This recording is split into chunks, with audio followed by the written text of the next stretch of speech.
أعوذ بالله من الشيطان الرجيم بسم الله الرحمن الرحيم وبه نستعين. So we have had already two discussions in this part of the series. The first of the discussion was a very important discussion, which I believe if those who haven't heard that lecture, at least the first lecture, you need to listen to be able to understand these subsequent discussions we want to have. So the first discussion which we had was where we discussed why do historical narratives differ. And the point I was trying to drive through was this, that a lot of historical narratives will have evolution in them, okay? With time and space, with different places, the narrative keeps on changing. And then in the second lecture, we came and said that, but that's not exclusive to historical narratives, rather it's a universal issue. It involves everything, especially in the Islamic disciplines. You will see in different subjects, you will have these evolution of the narratives. Okay, these were two discussions we had. We could have a lot of other discussions which are introductory, but I feel inshallah, some other time in the future we can discuss the types of books, the types of riwayats which we have and all whatnot. That's something which we can discuss sometime in the future. What we want to discuss today is, now we will start the actual discussion for another 5-6 subsequent lectures, if not more, depending on the time we take for each lecture. We want to now discuss the personalities within the Ahlul Bayt alayhimus salam and the events related to their martyrdom, as we say, chronologically. Okay, so we will be discussing these events chronologically. Before I get into the topic, a few important points which I want to, some of them I've already mentioned, I just want to reiterate again so that we are on the same page. Number one, something I have emphasized from the beginning and I'm emphasizing again. My role here is not to come and tell you what is reliable, what is not reliable, what is right, what is wrong. I am solely presenting the historical accounts and the historical narratives out there, but throughout different centuries, so that you can know the evolution of these narratives. Further than that, as I mentioned, that these lectures are for those people who are into research. You should be able to go find out that what is a methodology which you're going to adapt to find out what is reliable and what is not reliable. Scholars do discuss this, and this is, I leave it upon the listener. That is point number one. Point number two, again, related to point number one, I am not going to discuss anywhere about the sanad, okay? So you will not see me saying that the chain of narrators is right and the chain of narrators is wrong, and here it's weak, and here it's sahih, and here it's authentic. No, that's not the responsibility of these lectures. As much as I have my own reservations for this whole sanad methodology, which I've somehow alluded to in my previous lectures, so I will not be getting into that. That's point number two. Point number three is the whole issue of the sources.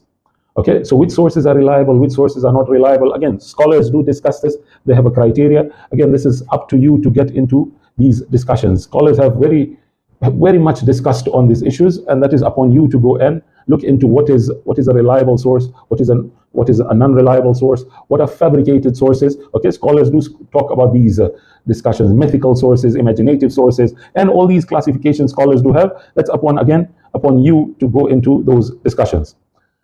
And finally, what I've done is, so we will only be discussing the events related to the martyrdom of these personalities, okay, on the day of Ashura. There's a lot of research still remaining. So before Ashura, what happened after Ashura. So if you, for example, the personality we're going to discuss today is Ali Akbar.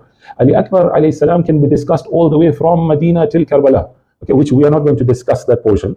That requires a lot of time, requires a lot of that is there in the books, but what I'm intending is to present it chronologically, and that takes a lot of time, okay? So that's somehow some research for later time, inshallah, if Allah gives the tawfiq.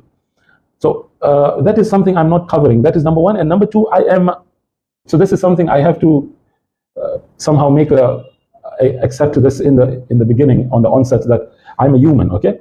What I've done is, as much as possible, I have tried gathering all the information possible about their personality for the day of Ashura. I've tried looking at a lot of the books, but if I've overlooked some of the sources, if I've overlooked, or if I edit something, if I've edited something, that is, I'm a human after all. I can make mistakes. So if you find out that there's something I've overlooked, please do point out. You can write it on the comment section or even contact me also, okay? So this is something I felt it was necessary for me to mention before we get into the discussion. Now, we are going to discuss, as I mentioned, Hazrat Ali Akbar today, and we'll be discussing the events related to his martyrdom chronologically. And the reason I keep on emphasizing this, the reason we are doing this, is for you to see how the narrative evolves with time, okay? So we're going to start all the way from the 2nd century, and we're going to come till date, inshallah. Now, have I Have I looked into all the books? No, especially the later books, which are those scholars, some of those scholars would call the unreliable books.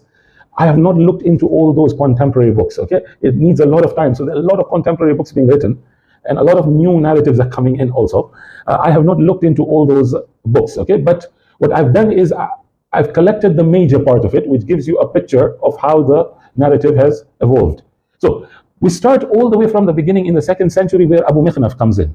Now I'm starting from Abu Mikhnaf in the 2nd century, as you are all aware, that we don't have Abu Mikhnaf's maqtal today. We don't have Abu Mikhnaf's history with us today. The one which is available outside is a 6th, 7th century edition. It's not the actual Abu Mikhnaf, although there's someone trying to claim that this is the actual. It has a lot of mistakes in it. So we're not using that. What some scholars have done in history is, for example, Sheikh Muhammad Hadi Yusuf al-Gharawi, who I've been quoting in the previous discussions, what he has done is he has taken Abu Mikhnaf's narrative from the different sources. For example, from Tabari, Tarikh al-Tabari, from Kitab al-Irshad of Sheikh Mufid. These are the sources which have collected Abu Mikhnaf's narrative.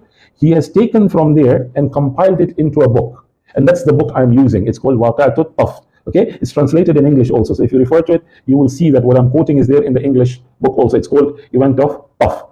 So we start all the way from 157 Hijrah. This is mid 2nd century where Abu Mikhnaf dies. So this is Abu Mikhnaf. The first thing Abu Mikhnaf mentions, and this is something you will see in the earlier sources and the later sources, we have a difference of narrative. So Abu Mikhnaf says that Ali Akbar kana awwalu qatilin min bani Abi Talib. He was the first one from the Ahlul Bayt alayhim salam to go towards the battlefield. Okay, as we go later, you will see the narrative changing. Now, further than that, he doesn't give any details of how the farewell took place and all whatnot. He straight away then gets into the fight of Ali Akbar.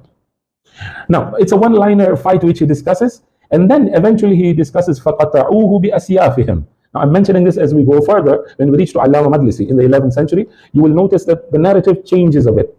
Here, the fight happens, the battle happens, then the narrative of Abu Mikhnaf says that they cut him with their swords. Okay, so they basically hit them they hit him with their swords. That's the narrative of Abu Mikhnaf. Now, again, this portion very important. فَجَاءَهُ الْحُسَيْنِ عَلَيْهِ السَّلَامِ. Imam Hussein came in the presence of Ali Akbar in the battlefield. As we go Ibn Sa'd, you will see that the narrative changes.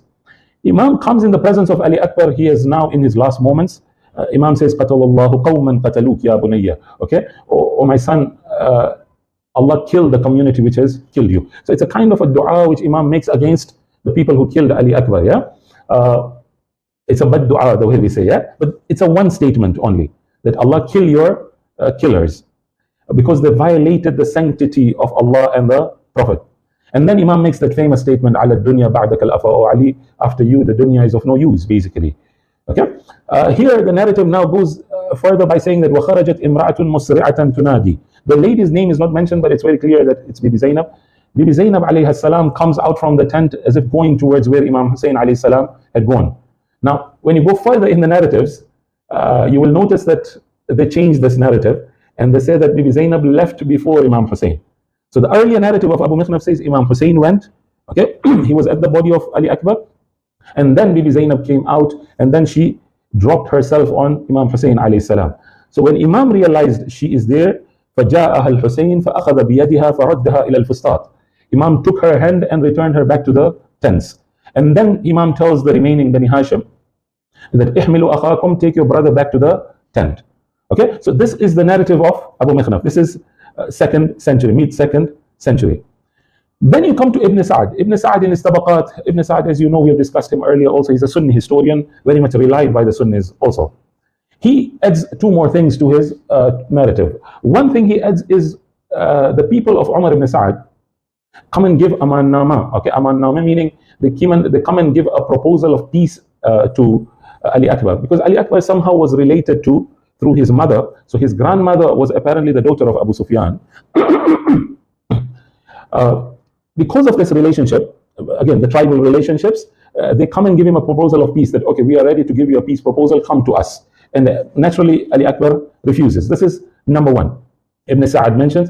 A second thing which Ibn Sa'd mentions differs with Abu Mikhnaf. Notice, Abu Mikhnaf said that Imam came in the presence of Ali Akbar in the battlefield. Here he says, فَحُمِلَ فَوُضِعَ قَرِيبًا مِنْ أَبِي.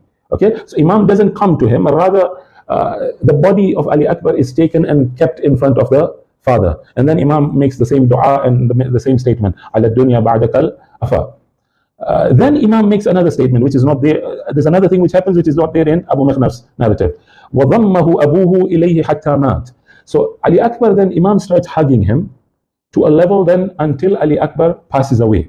Okay, this is something which we didn't see in the narrative. Now, one thing we see more in Ibn Sa'ad's narrative is this dua against them. So in the earlier narrative it was قَتَلَ اللَّهُ قَوْمًا قَتَلُوكَ. Okay, O Ali, Allah killed those who killed you. That's all. Here the dua now increases. Okay, now it's a strange dua, but this is there mentioned by Ibn Sa'ad. The dua is like this: Allahumma fahbis anhum qatar as-sama.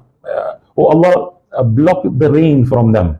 Wamna'hum barakat al-ard. Oh Allah, block from them all the blessings you're going to give them from the earth. Now, فَإِن مَتَّعْتَهُمْ إِلَى حِينٍ. Oh Allah, if you're going to give them your blessings, then فَفَرِّقْهُمْ شِيَعًا. Okay, so first you block your blessings from them. And if you're going to bless them and give them your blessings, then make them divided and make them into fragments and into groups. And then also make the leaders not be happy with them. That means they should always be followed by the leaders. The leaders should not be happy with them. Notice the dua or the bad dua basically increases in this narrative. This is Ibn Sa'ad in the early 3rd century. You come to early 4th century, Ibn A'tham in his Al-Futuh. Okay, now Ibn A'tham, as we've mentioned even before, there's a difference of opinion within Shias and Sunnis as to whether he's a Sunni and a Shia, which we don't get into that. But now it's the first time now we see. Early 4th century, before Ali Akbar goes to the battlefield, Imam does the dua. Okay, so in the earlier renditions, in the earlier narrative, it was Imam does that bad dua against them, the dua against them after Ali Akbar is killed. Here, Imam is now doing the dua before Ali Akbar goes to the battlefield. And then Imam makes that statement, which we now for the first time see this statement. Allahumma shhad ala ha'ula al-qawm. Oh Allah, be the witness that a person who is going to fight them is very similar to the Prophet, khalqan wa khulqan wa mantaqan bi rasulik sallallahu alayhi wa alihi. Okay, he is very similar to the Prophet in his akhlaq, in his physical appearance also. Then one more thing adds up in Ibn A'tham. Imam now turns to Ibn Sa'ad, Umar ibn Sa'ad, and then he shouts out to him and tells him, Ma laka, Umar ibn Sa'ad, what do you have with my son? Why are you up to killing up my son? Then Imam does dua against him also. Okay, قَطَعَ اللَّهُ رَحِمَكَ وَلَا بَارِكْ لَكَ فِي أَمْرِكَ. Okay, Allah should sever your ties of your family. Okay, Allah should not bless you in your affairs. And the du'as against Ibn Sa'ad goes on. Umar ibn Sa'ad goes on. Okay, and then finally Imam then raises his voice to recite this verse of the Quran in Surah Al Imran, verse number 33 and 34. Okay, Inna Allah astafa Adam wa Nuhan wa ala Ibrahim until the end. This is what Imam recites. And then Ali Akbar goes to the battlefield and the narrative is the same then. Okay, this is the earlier 4th century. Mid 4th century, now you have Abu al-Faraj Isfahani. Abu al-Faraj Isfahani, by majority accounts, he's a Zaydi scholar. In his Maqatil al-Talibiyin, he adds a few things again in his narrative. So I'm mentioning this, these are small things as additions, but you will notice that these small things basically add up to become a whole narrative. So when Ali Akbar now is going, in the earlier narratives, there was no description of how he was going, what was the state of Imam Hussein alayhi salam. Here now, for the first time now, we are seeing that what's the state of Imam Hussein. So Arkhal Hussein alayhi salam aynayhi fabaka. Okay, Imam became very sad and he started crying when Ali alayhi salam was going. And then the same statement that he is somebody similar to the Prophet. Now, this is the first time now we are seeing in the 4th century now that the mention of thirst is coming in. Okay, so he goes to fight and then he comes back and he tells his father al-atash. That's all. As we go further, we'll see the narrative increases. He comes to the father and tells the father, Al-Atash, I'm thirsty. So the father turns back to him, notice, okay, again, something which is, you're going to see further, some miraculous things happen. The father tells the son, Isbar Habibi, be patient, okay? In a few minutes, in a few moments, the Holy Prophet ﷺ will quench your thirst. Okay, and then he goes back to fight. Now, there's a mention here. The reason is because in the later versions you will notice that a spear is mentioned in the heart. Here, حتى رمي بسهم فوقع في حلقه فخرقه. Okay, he was hit by an arrow and it pierced his throat. Okay, that's how the death is being ascribed and described in the middle 4th century. And then he turns back to his father and he shouts out to his father, Ya abata alayka salam. Oh my father, salams be on you. Hada jaddi Rasulullah yuqri'uka salam. This is my grandfather, he is giving you salam. So it's as if Ali Akbar now is seeing the grandfather in his last moments and is telling his father that my grandfather has come to meet me, and is telling us all that we should go meet him very soon. This is Abu al-Faraj in the mid 4th century. Okay, now the last portion of the 4th century, we have Kamil al-Ziyarat now. Okay, Ibn Qulaway passes away in 367 Hijrah. Okay, so it's the last portion of the 4th century. He quotes a ziyarah from Imam Sadiq alayhi salam for Hazrat Ali Akbar. Okay, so look at the statements. ثم سر إلى قبر علي ibn al-Husayn. Okay, then go to the qabr and the grave of Ali ibn al-Husayn, meaning Ali Akbar, and recite this ziyarah. Okay, so what I'm now interested in is in this statement. This statement normally we hear for Hazrat Ali Asghar, but Kamil al-Ziyarah, Ibn Qawlawi quotes it for Hazrat Ali Akbar also. So Imam cries for him a lot, and then he says, يَرْفَعُ دَمَكَ بِكَفِّهِ إِلَىٰ أَعْنَانِ السَّمَاءِ لَا يَرْجِعُ مِنْهُ قَطْرًا. Okay, so Imam took the blood of Ali Akbar on his hand and he pointed it towards the sky, and as if he threw it towards the sky, and not a single drop of blood came back. Can you see this? So this is a narrative now increasing. This was not there in the earlier sources. This is coming now in the later 4th century. Sheikh Saduq, end of the 4th century. So he dies in 381 Hijrah. One more thing which he mentions, he has a Maqtal al-Hussein. He mentions numbers now. So that's a new phenomenon which we're seeing now. The numbers are being mentioned. That when Ali Akbar went to fight again, فَرَجَعَ فَقَتَلَ حَتَّى قَتَلَ مِنْهُمْ 44 رَجُلًا. Again, so numbers now, as you go further, you might see 120 and the numbers increasing. Okay, so these numbers now, you see another phenomenon coming into the narrative that these were the people he killed. 44 people is what he killed, Ali Akbar. This was till the 4th century. Come early 5th century now, you have Sheikh Mufid. Sheikh Mufid passes away in 413 Hijrah. Okay, so he's early 5th century. He's the first one now to introduce the age of Ali Akbar now. This is something we don't see earlier than this. Now suddenly we see this in the 5th century. There's a narrative going around about the age of Ali Akbar. How old was he? Okay, so look at the statement of Sheikh Mufid. He says, وَكَانَ مِنْ أَصْبَحِ النَّاسِ وَجْهًا. He was very radiant and very bright in his face. Now notice, he doesn't mention the exact age. He says, وَلَهُ يَوْمَئِذٍ بِضْعَ عَشْرَ سَنَةً. So he was 10 plus years. So 10 plus years means 11 years, 12 years, 15 years, 17 years, 19 years. You will see scholars differing, okay? So he was less than 20 and he was more than 10. That's the version of Sheikh Mufid. You come to the 6th century. You come to the 6th century now. Tabrasi, okay, in his I'lam al-Wara, comes and now specifies the age now. So وَلَهُ يَوْمَئِذٍ تِسْعَ عَشَرَ سَنَةً. So Sheikh Mufid says he's more than 10, less than 20. Here now he comes and says he is 19 years of age. Okay, this is the first time now we see the exact age coming in. Now, this was the mid 6th century. So Tabrasi died in 548 Hijrah. Okay, so basically mid 6th century. Then we come to mid 7th century. This is where Sayyid ibn Tawus comes in his Luhuf. So Sayyid ibn Tawus passes away in 664 Hijrah.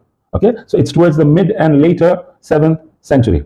Now, another narrative which we see for the first time is فَاسْتَأْذَنَ أَبَاهُ فِي الْقِتَالِ فَأَذِنَ لَهُ. Okay, this is something we hadn't seen earlier, that Ali Akbar comes to ask. So before that, فَلَمَّا لَمْ يَبْقَ مَعَهُ سِوَى أَهْلِ بَيْتِ. Yes. So the Ahlul Bayt were remaining. Until here, we see that the narrative has been the same, that Ali Akbar was the first one from the Ahlul Bayt to go to fight. فَاسْتَأْذَنَ أَبَاهُ فِي الْقِتَالِ فَأَذِنَ لَهُ. He asked for permission from his father, and his father immediately gave him the permission, without any ifs and buts as we see further. Okay, this was a permission given straight away, a narrative which we don't see earlier. Okay, now another thing now, a description is added of what's the state of Imam Hussein. So if you remember Abu al-Faraj, he had mentioned that Imam was in a sad state and crying. Here Sayyid ibn Tawus adds another statement. It says نَظَرَ إِلَيْهِ نَظَرَ آيَسٍ مِّنْهُ. Okay, he was looking at him as if he has lost all hope, meaning he had lost all hope that Ali is going to come back. Okay, that's how Imam was looking at him.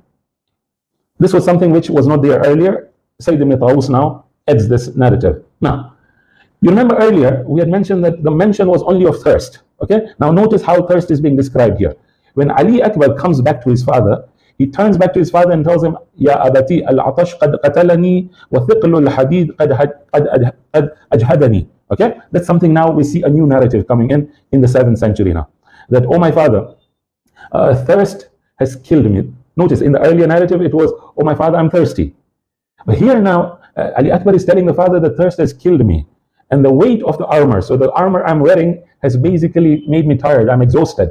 So can you give me some water now? A narrative which was not there earlier.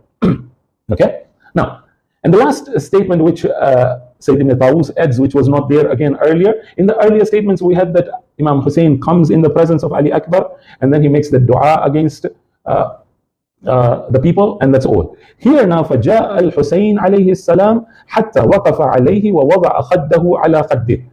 Okay, so Imam comes to the body of Ali Akbar and then he puts his cheek on the cheek of Ali Akbar. Now, this is important because when you listen to the majalis and to the lectures in the mosque, you will see this, the scholars will mention that there are two places in Karbala where Imam kept the cheek on the cheek of a martyr. One is Ali Akbar and one is John. Okay, so this is coming in the 7th century for Ali Akbar. Sayyid ibn Tawus now brings this narrative. Okay, and then the battle is mentioned and we are not interested in that. Now, come to 680 Hijrah. Ibn Numa al-Hilli in his Muthir al-Ahzan, he is the contemporary of Sayyid ibn Tawus, all from Hilla. Okay, he now is the first one to come up with the narrative that Ali Akbar was not the first one from the Ahlul Bayt. Rather, there were some from the Ahlul Bayt who were already martyred, and then Ali Akbar goes further. So he's in the middle somewhere. Okay, so Ali Akbar comes after a few members of Ahlul Bayt had already been martyred. Number one. Number two, he says أكثر من 20 سنين. So another narrative now. So you saw that Sheikh Mufid's version, he was 10 plus years. You saw I'lam al-Wara's version where he said he's 19 years. Okay, now here the version comes in that he is more than 20 years old. This is the end of 7th century. Now we see his age going more than 20 now. Okay, and then the remaining is similar to the others also. This is still the 7th century. Now we come to early 10th century, and this is where now the narratives start increasing now. And that is why some scholars like Sheikh Shahri, he will pause here and say until the 7th century we find them reliable sources. Further than this now becomes questionable sources, and they're not very reliable sources. Okay? Again, I'm not getting into this discussion, I'm just mentioning some of the opinions out there. You come to the early 10th century now, 910 Hijrah. Okay, you have an Afghani, Iranian, now Iran at that time was huge, okay? It used to encompass the whole Khorasan was huge. So an Iranian speaker, Mullah Wa'id Kashifi, he writes a book, Rawdat al-Shuhada, which became very famous. Rather, it's a very famous book till date. And it's a famous book till date, not only in the Iranian culture, but even with the outside Iran also. He comes up with a new narrative now. So the first one, in the earlier narratives, we were told that Ali Akbar was the first one to get martyred. Ibn Numa says that he was one of the middle ones. He says now that only 3 children of Imam Hussein alayhi salam were remaining. Okay, so notice, he said, Pas Imam Hussein alayhi salam mand was se pisareu. Okay, so it was Imam Hussein alayhi salam and his 3 children who were remaining. This is the time now comes where, this is the time now Ali Akbar comes in, but he adds more now. He doesn't say Ali Akbar straight away decides to go to the battlefield. Rather, he says that when these 3 children were remaining with Imam Hussein, the version Mullah Kashif is trying to give as if that Imam didn't want his children to go to the battlefield.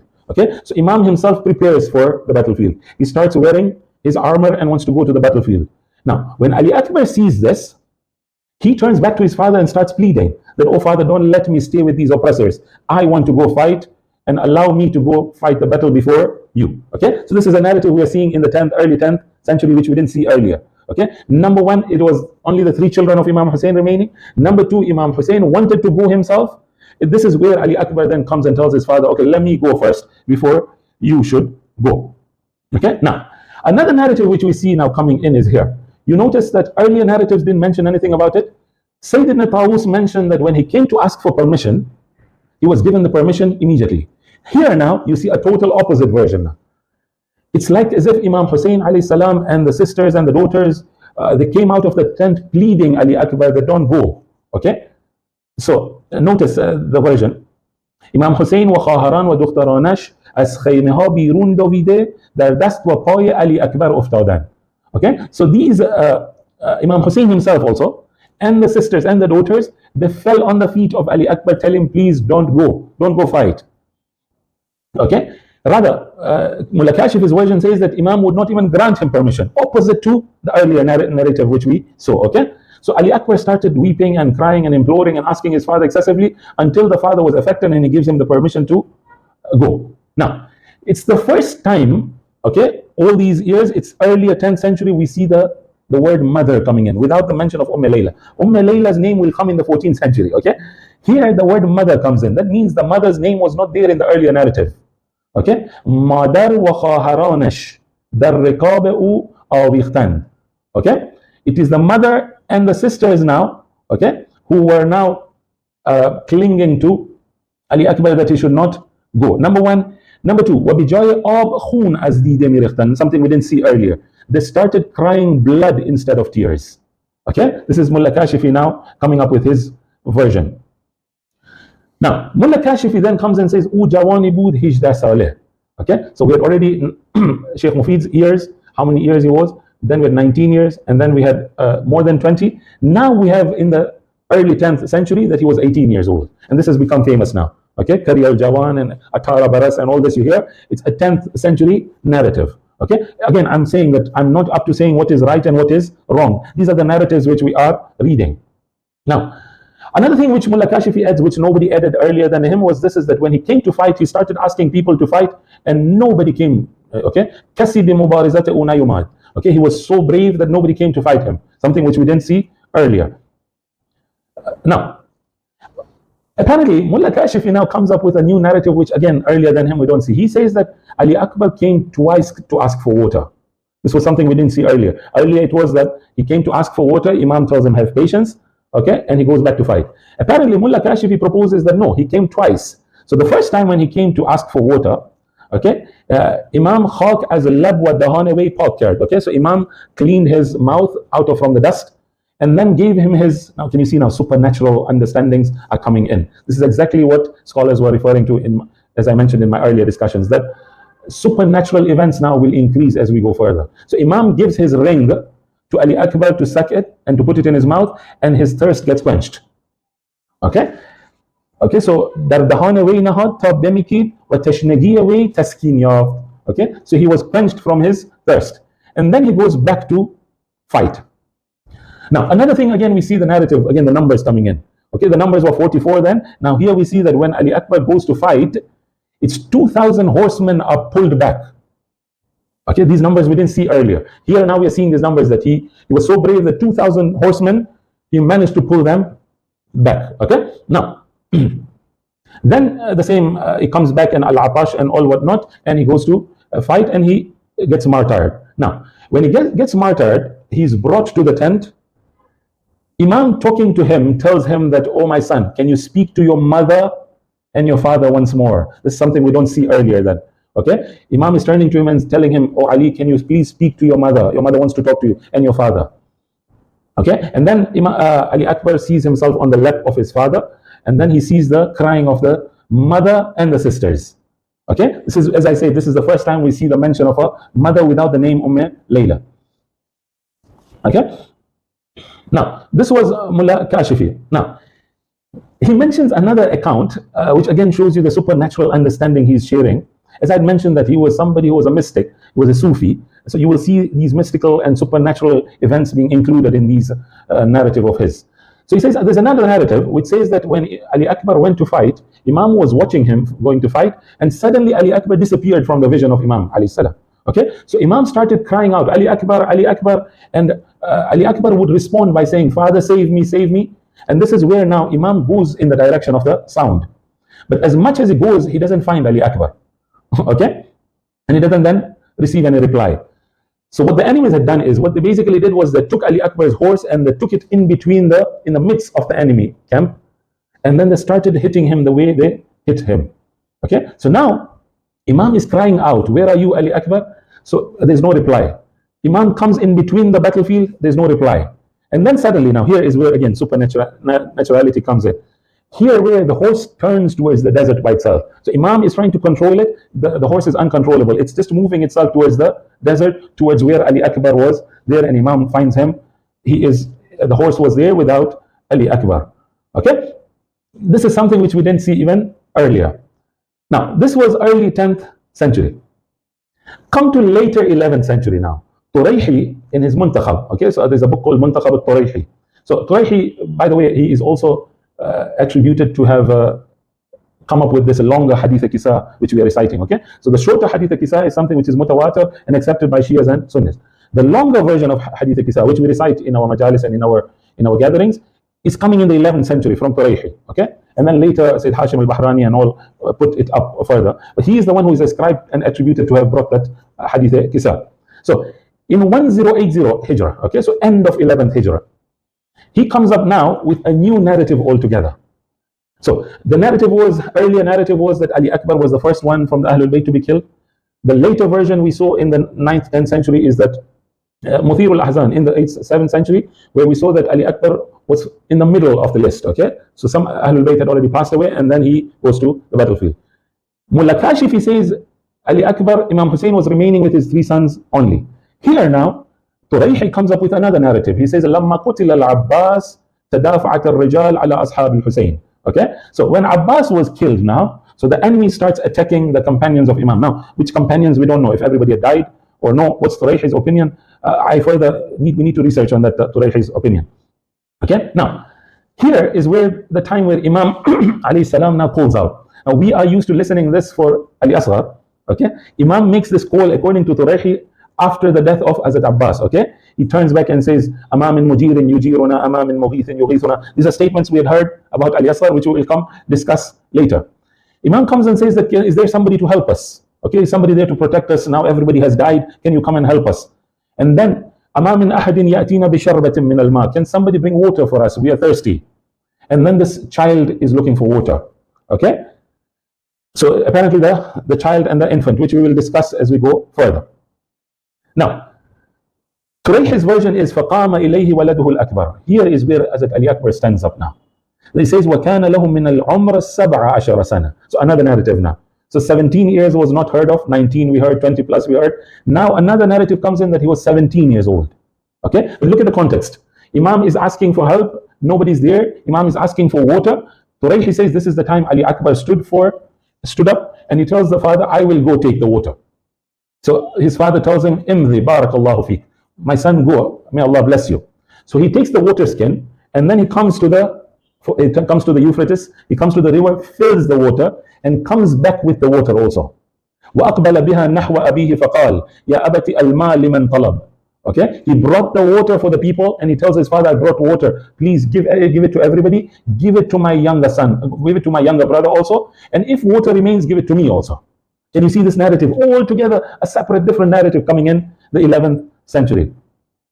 Okay, so now here now Imam starts giving water to Ali Asghar. So I'm using the word Ali Asghar. As we go further, we will then explain what the name and all whatnot. Okay, when Imam wants to give him, Imam takes the young child, wants to give him the water, and the arrow comes in for the bahahu. Okay, قبل أن يشرب من الماء, it hits him before he drinks the water.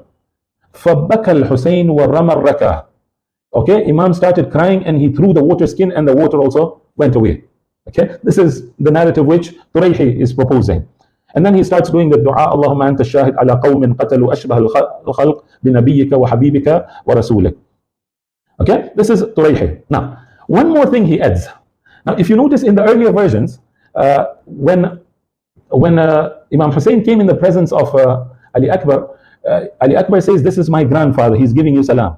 Here now, the names are increasing. So it's not only the Holy Prophet, it's Imam Ali, it's Bibi Fatima, and Bibi Khadija. 4 personalities are being mentioned. Ali Akbar is saying, I can see them.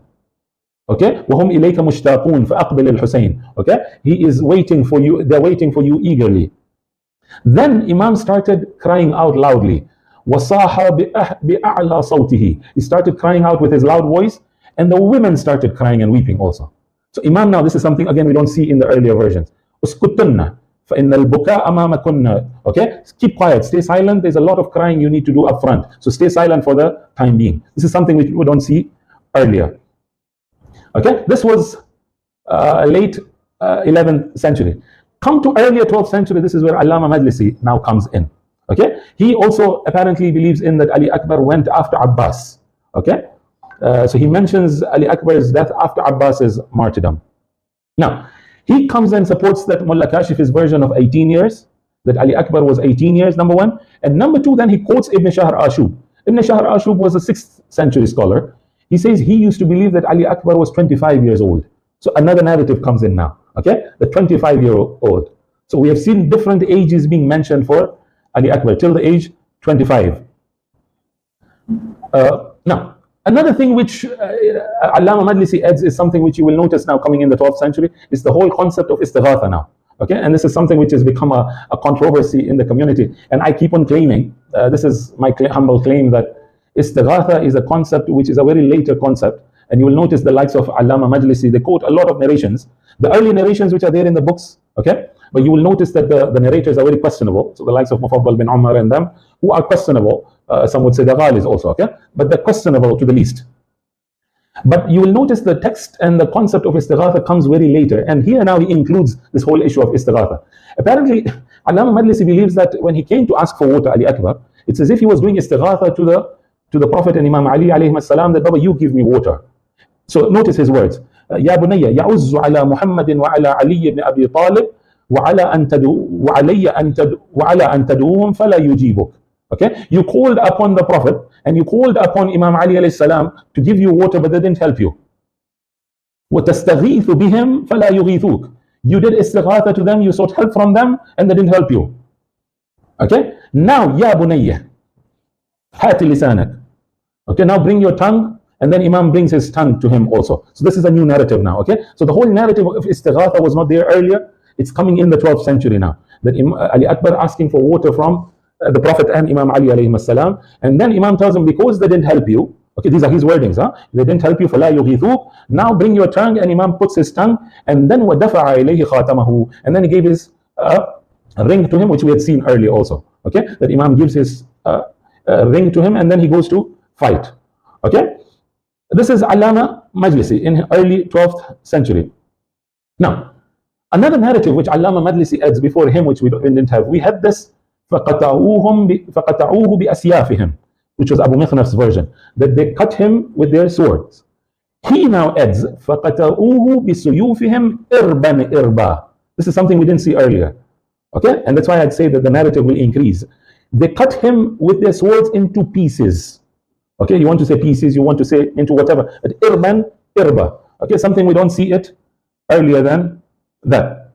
Okay, now, then we come to 13th, end of 13th century Hijrah, 1297 Hijrah. You have a book by the name of Nasikh al-Tawarikh, written by Sipair, Muhammad Taqi Sipair, was an Iranian. Again, he claims in the introduction to the book, if you read, you will notice he says that I'm collecting everything in the book so that you don't need any historical text anymore. Okay? So now, he is proposing the same thing, that there was nobody remaining with Imam Hussein after Hazrat Abbas. So Imam Hussein was alone after the martyrdom of Hazrat Abbas, and it was only Ali Akbar remaining in the end. So it was now Imam Hussein and Hazrat Ali Akbar remaining in the end. Again, he promotes also the 18-year-old, and then he discusses, he quotes Muawiyah and talks about the bravery of Hazrat Ali Akbar.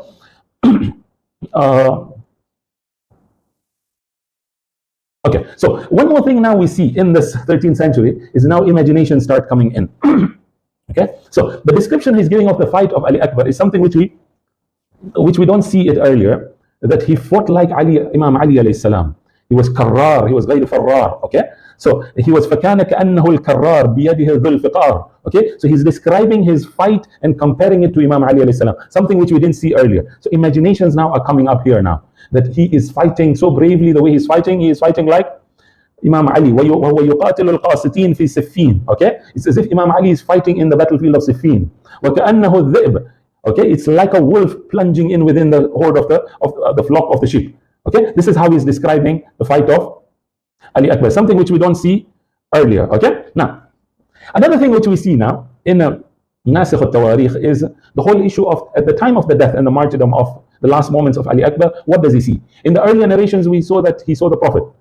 In later narrations, we saw that he saw the four personalities. Here now, it's further than that. He says, "Ara abwab as-sama qad infatahat." Okay, I can see that the heaven is opening up for me. The huris are coming down for me. Okay, and then I'm being told, get into the paradise. Something which we didn't have earlier. Okay, but one thing he tells his father, something again we didn't see in the earlier narrative. Usika bihaula in niswa. Oh my father, I am advising you to take care of these ladies. Okay, nobody should strike them.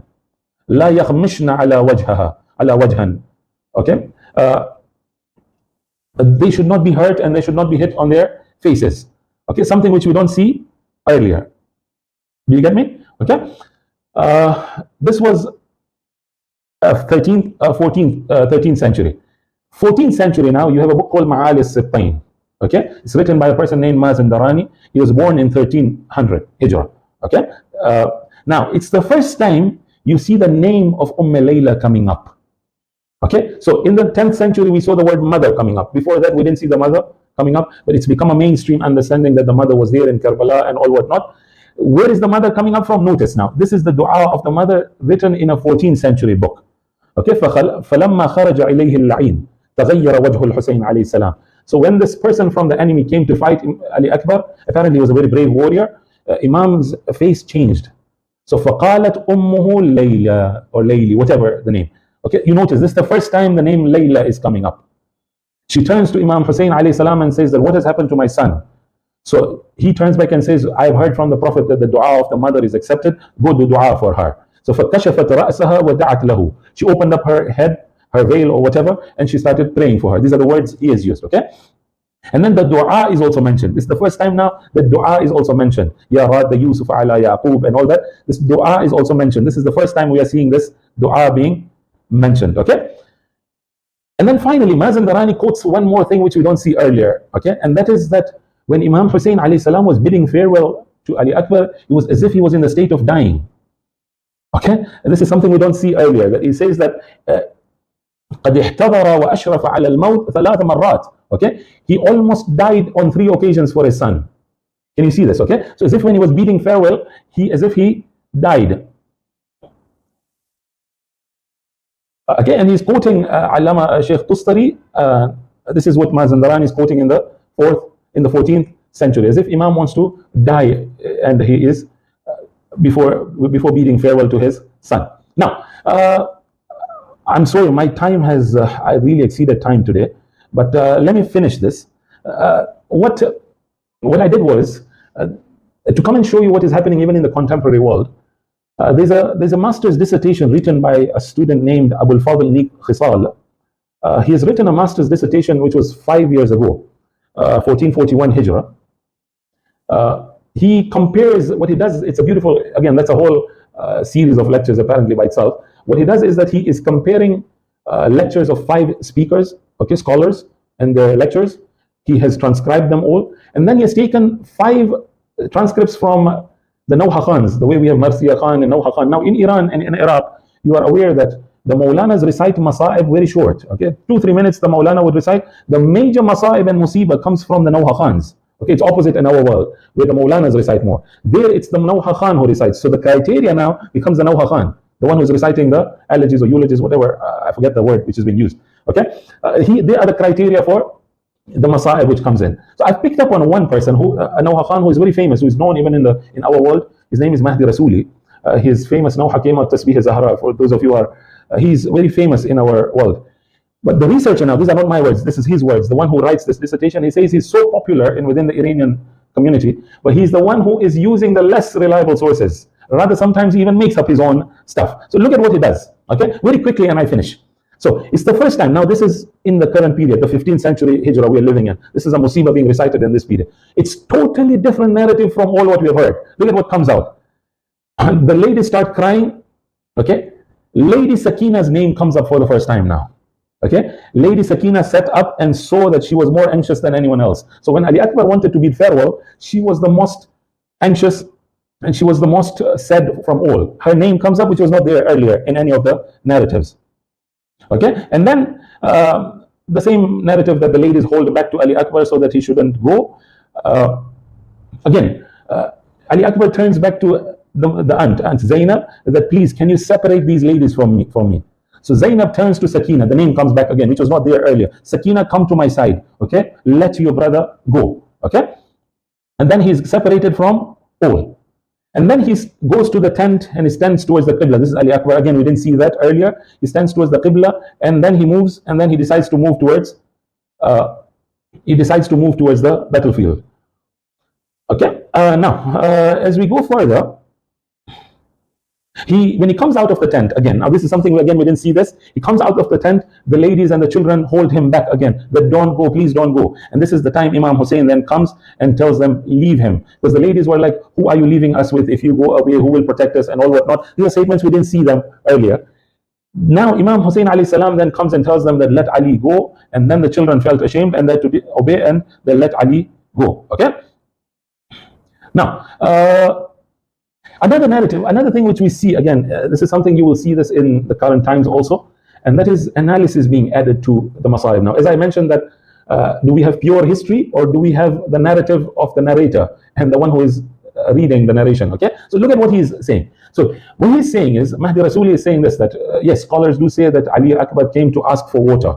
So he says, I don't believe that Ali Akbar actually was thirsty. These are his words. Okay. Notice these are his words. آقا گفت here بابا من تشنه‌ام باور کن من میگویم این نبوده بعید است که از علی بیاید بگوید بابا تشنه‌ام. Okay, his language is very street language because he's speaking to a common crowd. It's very improbable that Ali is telling his father that I'm thirsty. Rather, what was then? Why did he say I'm thirsty? Rather, Ali wanted to meet his father once again, and the father wanted to meet him again, and that is why Ali Akbar said that I am thirsty. Okay. So this whole issue about asking for water and all this was all about meeting once again, and that separation was killing them all together. Then he mentions, he puts his lips and into the lips of Ali Akbar and all that. That is something which again we have heard that in the earlier narratives also. Now, one more thing he adds is that he's speaking to his father now. He tells his father, Father, I will not go back to the tent because I can't go back to the tent and the ladies will start wailing and weeping and all that. I will go back from here only towards the battlefield.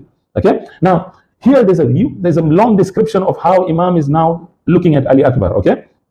So Imam is like, oh Ali, he keeps on wiping his eyes, tears don't come on my face because you are blocking my view from Ali. And these are all statements he's bringing them. Now, are these imaginative statements? Is this what he believes? I don't know. Okay, but this is something which he mentions. And then Abbas approaches Imam Hussein alayhi salam and says, what is happening and all what, there's a discussion between them also.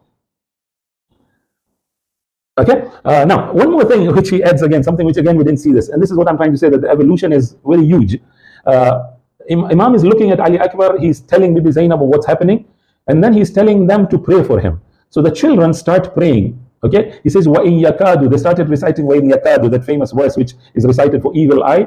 The children started reciting that. Nothing, we don't see this in the earlier narratives. He mentions that they start reciting that. Okay. So this is another, we are making another so that he can come back safe. Suddenly, okay, now here is where Ali Akbar now is hit and he's almost on the verge of the martyrdom. And now again, they would hit him and he would say, ah, ya Zahra, ya Zahra. Okay, this is something again, is it imaginative or something which he believes it's there? He was crying out to Bibi Zahra alayhi salam. Okay, this is something we don't see in the earlier narratives, and until he falls on the earth. Now, in the earlier narratives, all of them were unanimous that only Imam Hussein alayhi salam came to Ali Akbar and Bibi Zainab. Here now he says Hazrat Abbas also comes together, something we don't see in the earlier narratives. Okay. He then, I don't know, he's imagining or he's mentioning what he believes in, I don't know.